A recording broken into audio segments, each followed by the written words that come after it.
Shalom, selamat pagi Bapak Ibu Saudara-saudara. Salam jumpa kembali dalam Renungan Pagi GKO Cibitung. Pagi ini saudara-saudara, kita akan membaca kembali firman Tuhan. Mari kita berdoa. Syukur kepada Allah untuk hari baru yang Tuhan berikan. Untuk kehidupan, untuk nafas, untuk kesehatan buat kami semua. Tuhan, kami akan mengisi hari ini dengan berjalan bersama denganmu dalam tuntunanmu dan kasihmu. Urapi kami dengan kuasa-Mu Bapa saat kami membaca firman-Mu. Di dalam nama Tuhan Yesus kami berdoa. Amin. Saudara yang dikasih oleh Tuhan, tema firman Tuhan pagi ini adalah memagari hati. Diambil dari Roma 16 ayat yang ke-17. Demikian firman Tuhan. Tetapi aku menasihatkan kamu, saudara-saudara, supaya kamu waspada terhadap mereka yang menimbulkan perpecahan dan batu sandungan, bertentangan dengan pengajaran yang telah kamu terima. Hindarilah mereka. Demikian firman Tuhan.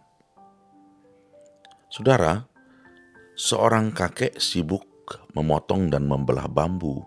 Selanjutnya ia memaku bilah-bilah bambu itu, merangkainya menjadi pagar, dan ia mempergunakannya untuk memagari pekarangan di sekeliling rumahnya, supaya ayam tetangga tidak masuk dan merusak tanamanku, ujarnya.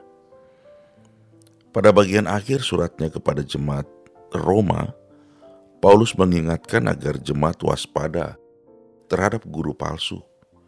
Sebab selain memberi ajaran palsu, mereka juga tidak melayani Kristus, melainkan melayani perut mereka sendiri. Meskipun kata-kata mereka terdengar manis, hal itu hanyalah tipuan.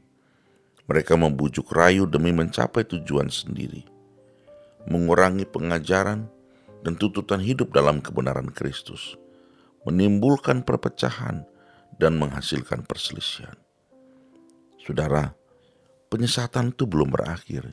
Iblis masih terus berusaha merongrong iman kita kepada Kristus melalui banyak cara, termasuk memakai hal-hal di sekitar kita. Mungkin kita tidak dapat mengendalikan hal buruk yang datangnya dari luar. Namun, setidaknya kita dapat memagari hati kita, supaya segala hal yang buruk itu tidak masuk dan mengotori hati kita. Sulit memang, bahkan mustahil mengharapkan situasi dan kondisi dari luar selalu kondusif dan mendukung upaya pengudusan diri. Namun kita dapat menjaga hati, supaya hati kita tidak mudah goyah atau tergoda. Supaya jangan sampai hal buruk dari luar mengendalikan kita, menggoyahkan kasih kita, sehingga kita pun turut berlaku buruk. Kristuslah Tuhan kita, tidak ada yang lain. Karena itu, jagai hati dan pastikan supaya hanya Dia yang bertakhta dan memerintah dalam hati kita. Jagalah hatimu dengan segala kewaspadaan, kata Amsal, karena dari situlah terpancar kehidupan. Amin. Bapa, tolonglah kami, agar dalam banyak perkara kami waspada. Biarlah Tuhan Kau beri kami kemampuan untuk bisa membedakan mana yang benar dan mana yang tidak. Agar kami betul-betul bisa memagari hati ini, karena hati ini adalah milik Tuhan, yang tidak dapat diserahkan kepada siapapun. Terima kasih buat firman Tuhan hari ini. Seluruh aktivitas kami, baik kami pribadi maupun keluarga, mohon penyertaan Tuhan, perlindungan Tuhan, Tuhan membuka jalan. Terima kasih Bapa. Jamalah saudara-saudara kami yang sakit. Jamalah saudara-saudara kami yang sedang bertarung dengan banyak pergumulan. Bukalah jalan buat saudara-saudara kami yang sudah berdoa dan merindukan banyak perkara terjadi dalam hidupnya.